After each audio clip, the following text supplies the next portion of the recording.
ध्यानम् वागीशायस्य वदने लक्ष्मीर्यस्य च वक्षसि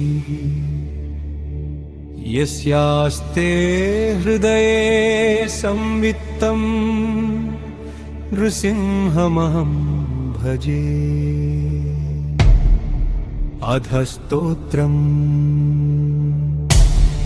देवताकार्यसिद्ध्यर्थं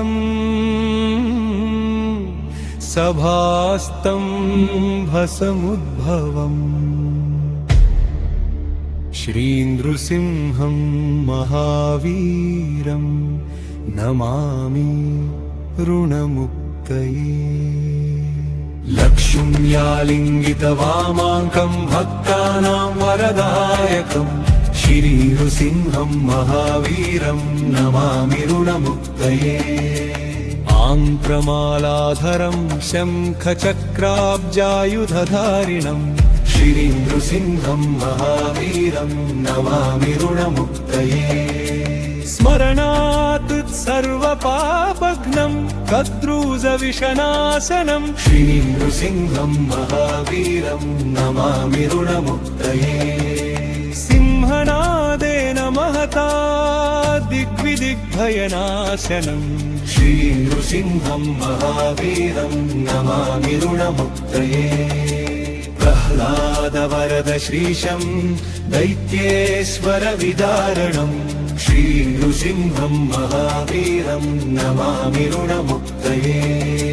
प्रह्लादवरदश्रीशं दैत्येश्वरविदारणं श्रीनृसिंहं महावीरं नमामि ऋणमुक्तये। क्रूरग्रहैः पीडितानां भक्तानामभयप्रदम् श्रीनृसिंहं महावीरं नमामि ऋणमुक्तये।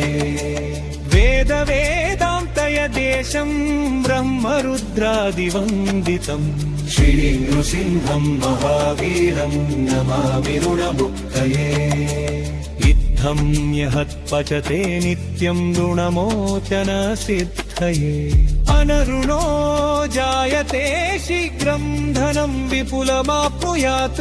सर्वसिद्धिप्रदं नृणां सर्वैश्वर्यप्रदायकम् तस्मात् सर्वप्रयत्नेन पठेत् स्तोत्रमिदं सदा। इति श्रीनृसिंहं पुराणे ऋणमोचन श्रीनृसिंहस्तोत्रम्।